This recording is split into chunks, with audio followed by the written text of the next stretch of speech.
Journal entry. There are certain things in my life that stayed with me not because they were loud, but because they were subtle. Quiet things. Odd things. Things that made an impression on me because they felt layered. I've been trying to put that into words, and the cleanest way I can say it is this. There have been times in my life when I felt like I was being watched, assessed, or even scouted. And that feeling did not come out of nowhere. It came from real experiences, real jobs, real people, and real moments that stamped me. One of the reasons I think the way I do is because of the kinds of environments I've worked in. I've worked around high-profile people, powerful people, celebrities, security, and serious money. I've seen how things move when the public only sees the surface. I know what it feels like when there is more going on than what is being said out loud. When you work in luxury hospitality and valet at a high level, you learn fast that people are always reading each other. There is always motion under the motion. There is always another layer.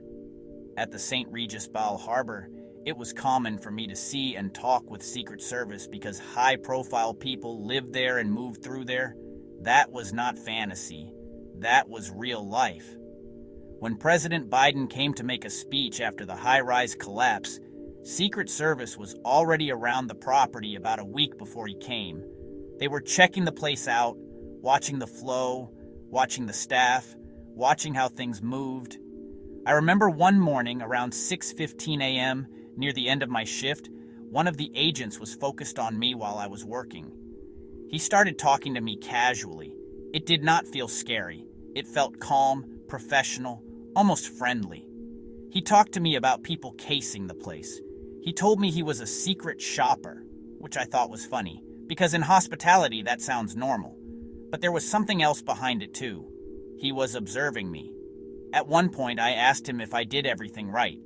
He said he noticed that I didn't hand the seatbelt over to the driver after they entered the vehicle. That detail stayed with me because it showed me he was not casually glancing at me. He was really watching. He was studying how I moved, how I handled service, how aware I was. Then he started telling me how to spot and follow decoy vehicles. That was not random small talk. That was very specific. A few minutes later, I realized he was USSS when I saw the seal on his face mask. And when I looked inside his Escalade, I swear it looked like CENTCOM. It looked like a mobile command center. The whole thing stamped me. Then the next night, something happened that made it stick even harder. A red car, kind of old, drove up to the ramp and just kept moving. The couple inside waved at me and said, "See you next week." What made that stand out was that the Secret Service guy had told me the night before that sometimes people do that. Then it happened right after he said it. I didn't feel scared. I wasn't spiraling. I was just doing my job. That's what's important.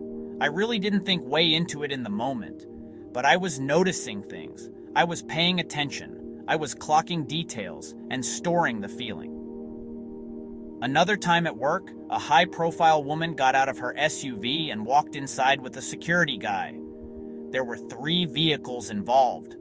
I was told to park one while the other 2 left the property. One of them drove up the street, made a U-turn, and came back. Then the security guy asked me who she went upstairs with. I told him she went up with a guy in a white shirt. He asked me what the shirt had on it. I said it was a sports team. He said, "Good job." That stayed with me too. He was checking if I was paying attention. He wanted to see what I noticed, and I noticed. Then he told me to park the last 2 SUVs and bring up the one Andrade parked. He said their tactical gear was in the trunk and that it was bulletproof. Driving that thing felt like driving a boat. It felt heavy and hard to get up to speed, but not really. It had that armored weight to it.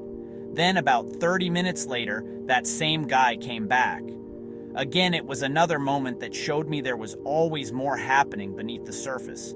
I had other experiences too that taught me the same lesson from different angles. One time, Moneybagg Yo was standing near me on the ramp and handed me a little Louis Vuitton backpack-looking thing. He told me to hold on to it and that he'd be right back. I took the bag into the office and told my staff not to even look at it. That instinct in me was automatic. Protect it. Don't touch it. Don't let anybody get curious. About 30 minutes later, he came back and asked for his bag. I went and got it and handed it to him. He asked me, "Did you look in it?" I said, "No, of course not." Then he asked me what I thought was in there. I had no idea, so I said, "Bitcoin?" He started laughing hard and said, "Good one." That moment has always made me laugh because it was funny, but it also said something about me. People trusted me with things. They trusted my discretion. They trusted that I knew how to act. Another time, I had a celebrity rapper parked in my VIP section at Nikki Beach. He came out and told me he needed to get into his car because he forgot his plug in there. I knew he meant his charger, but I said, "It's really hot outside.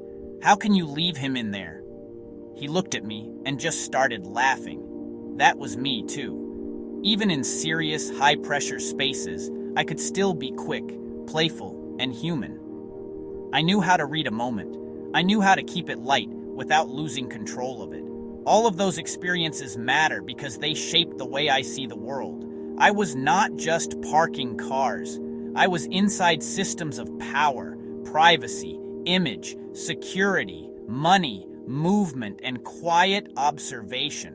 I was learning that some people ask questions not because they need the answer, but because they want to see what you noticed. I was learning that some people move in patterns for reasons the average person never thinks about. I was learning that calm interactions can still be assessments. I was learning that hidden layers are real. That is part of why the CarSafe interview process hit me the way it did. To this day, I do not see that as some regular, simple interview. I had 4 two-hour phone interviews and 2 in-person interviews. I talked about myself for around 10 hours total. That is a lot. Too much, honestly, for what was supposed to be a normal job. The whole thing felt unusual. Too long, too focused, too layered.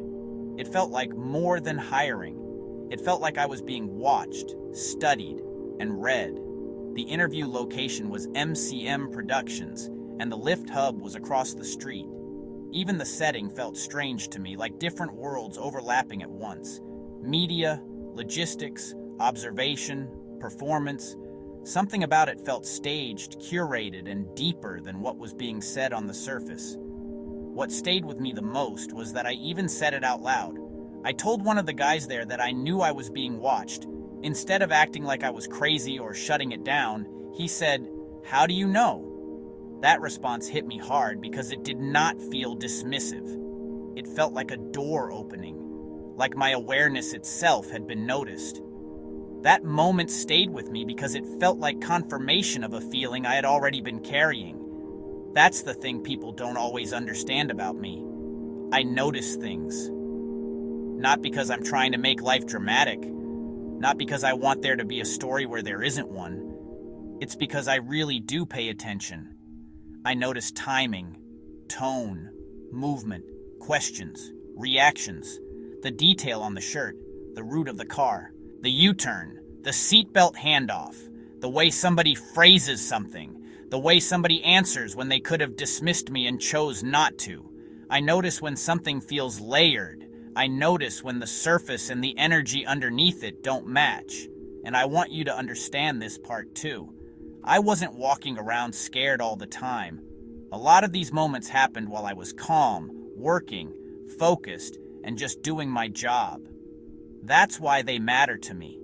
They were not always dramatic scenes. They were subtle, quiet, real-time moments where I was storing information and feeling something register in me.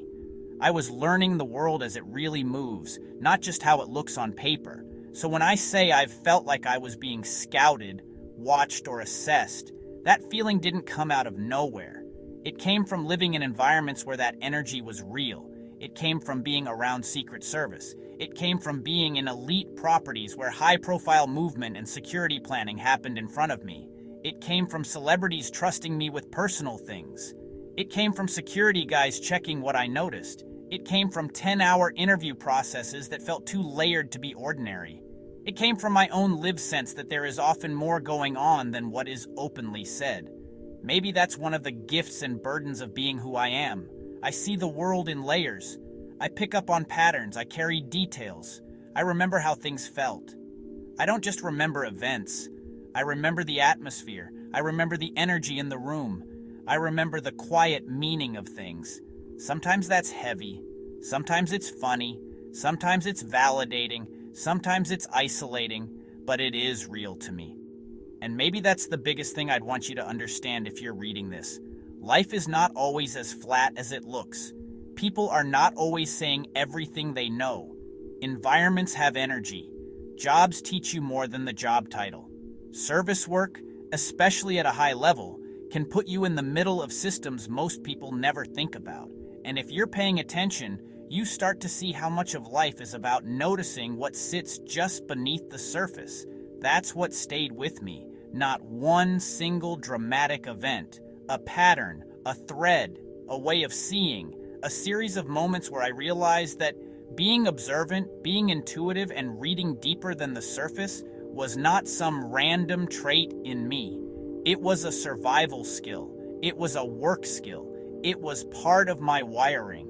And over time, it became part of how I understand the world. Meology.